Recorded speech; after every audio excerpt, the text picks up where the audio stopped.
Good morning or good afternoon. Good afternoon, everyone. My name is Suryani. I'm one of the founder members of Think City from Malaysia.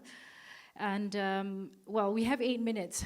So I don't know how I'm going to squeeze like 40 slides in 8 minutes, but they do say that pictures are worth 1,000 words. So what I did was just put a lot of pictures so that you can see what we have done in pictures, so I don't have to talk so much. So here goes. Hello. Okay, so just quickly, the first, yeah. This is us. This is what we do. We call ourselves a think and do tank, because that's what we do.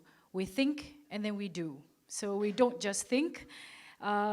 We are unique in terms of where we like to think ourselves as unique, because we're an urban rejuvenation organization that does everything from end to end. We actually sort of conceptualize the idea, the program, and we actually work with contractors, with architects, with conservationists, with residents, with local government, with mayors, with ministries, all the way to the end of a project. So we think and we do.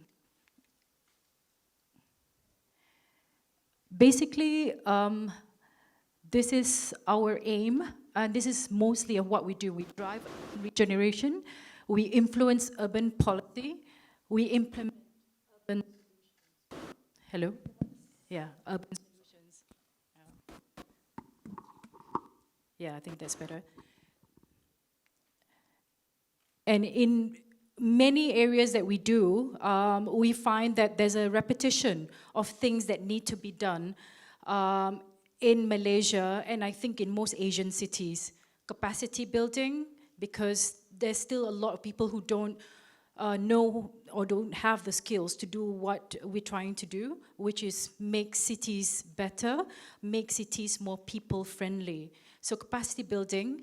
Public realm improvement is so important. We need to be in the public space so that it demonstrates to people visibly what we can do. So not just in a private area, but we try to create projects or drive projects that would demonstrate in the public space what we can do and what we can do better, and what local governments can do better with our help. Space activation, research and advocacy, it's really every project we do that. Content and culture generation, we believe very much in the power of art and culture to rejuvenate a city.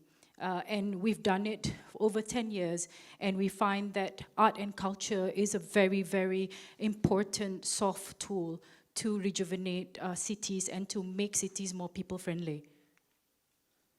This is where we are. We work in both capital cities, secondary cities, border cities in Malaysia, and we have offices in 3 cities, but we are project managers, or we act as consultants in other cities. This is our partners. We work extremely closely with governments, especially local authorities or mayors, because without them, we cannot move, because we need permits, licenses, etc., especially to do work in the public space. We work very closely with civil society, because our mantra is always community-driven urban regeneration. So we do need to work with people on the ground, like residents, resident associations. If we work to restore temples, is the clan association. We work with mosque, it's the mosque community organization. If we work with schools, it's the school, universities, etc. And international organizations have come into the picture quite a lot, especially in the last couple of years, because of technical expertise, like Aga Khan Trust for Culture, Getty Institute, and UN Habitat have come into the picture a lot for technical expertise. This is what we started with, 20 million ringgit, which is about $5 million US dollars. And we created a public grants program. We started in Georgetown when Georgetown, Penang, received the UNESCO heritage status. And Think City was created in order to manage the public grants program. We created the first public grants program in the country. So just quickly, what we did in Georgetown for 5 years under the mandate of the public grants that were given to us by the government.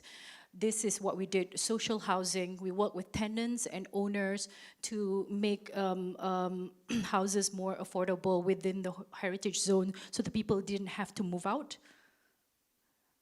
This is before picture, after picture, after picture. We also worked in the public spaces like parks in front of residential areas. This is a project that we did with Aga Khan Trust for Culture, who provided technical expertise. And we actually worked very closely with the community and actually asked them, what do you want to see in front of your house? Do you want to see this or this? So this is what happened after like 3 years of consultation with the communities and residents, what they wanted to see in front of their house every day, what they wanted to do every day. So we managed to turn from, you know, the other scenario to this one. It's possible. So about 6 years later, we started 2009, 2015, Georgetown, from being a pretty dead place where it was hollowing out. A lot of people were leaving the city. It was like a ghost town in 2008 and 2009. And 6 years later, this is what happened. And 10 years later, we're now 10 years old this year, we've had total projects of 726, with starting with 5 million US. Now our total funding from various grants, government, investment funds, private sector has become close to 100 million. And the total economic value in terms of investments that have come in because of our catalytic projects and demonstrative projects is about 600 million. So those are some of the indicators that we have used.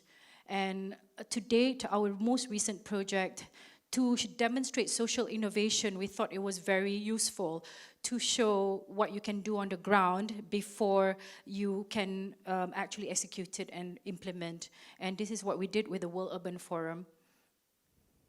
That's the mayor. And that's the space that we transformed just for a few weeks, just to show the city council what we can do with the city. This is micro-housing, because there's a social issues with housing in the city now. So the last part of my slide, and I'm running out of time, this is actually just one demonstrative project that I just wanted to quickly show you the template of how we do to transform one laneway in the city. And I know Hong Kong has a lot of like small back lanes where people sell food and people hang around and people dump rubbish and stuff like that. It's the same thing in KL, in Kuala Lumpur. So this is how it looks like normally. This is how it looks like normally, with lots of dirt. And this is our method that we have tried on one laneway and the template: discovery, ideation, prototype, implementation, replication. So we do a lot of experimentation on whether it works. We do pop-ups to make sure that, you know, whatever transformation we want to do for a back lane will work. And if it does work, then we start replicating with the local city council as our partner. And this is just to show you the process, how we break it down. And this is the pop-up to test the idea. And that's when the idea was actually publicized. And this is after the work. We find that you don't need expensive methods to transform something. You don't need a lot of money sometimes to basically provide a solution to transform something. And what happened was, because that other laneway worked out and more people started using it when we cleaned it up, when we repaved it, etc., the city council did this on their own. And the city foundation came in with 800,000 to provide all the works that would transform another laneway. So City Foundation actually came in and started greening the laneways with their 800,000. And now they've agreed with the Kuala Lumpur City Council to do 8 more. So we're going to have, from 1 laneway, now we're going to have 9 laneways in the next 2 to 3 years that will be transformed this way. So that's all. And if you want to follow us, we just created, especially for the young people who will champion city making in Kuala Lumpur, and Penang, and the rest of Malaysia. We just created an e-channel called the citymaker.com.my. So we basically get young people to come in and be city makers. We even have t-shirts called City Maker. And so all the young people, especially the ones who comment a lot on our Instagram or Facebook or criticize us, what we do is we're like, why don't you come and talk to us and be our city maker, since you have so many ideas, instead of like being like a social media kind of critic, you come and do something with us. So we're creating a movement called City Makers Movement, and we're mainly targeting young people who criticize us or who have a lot of ideas on social media. So this is just starting, but we also have a lot of information on our website as well. Thank you. Thanks, Suryani.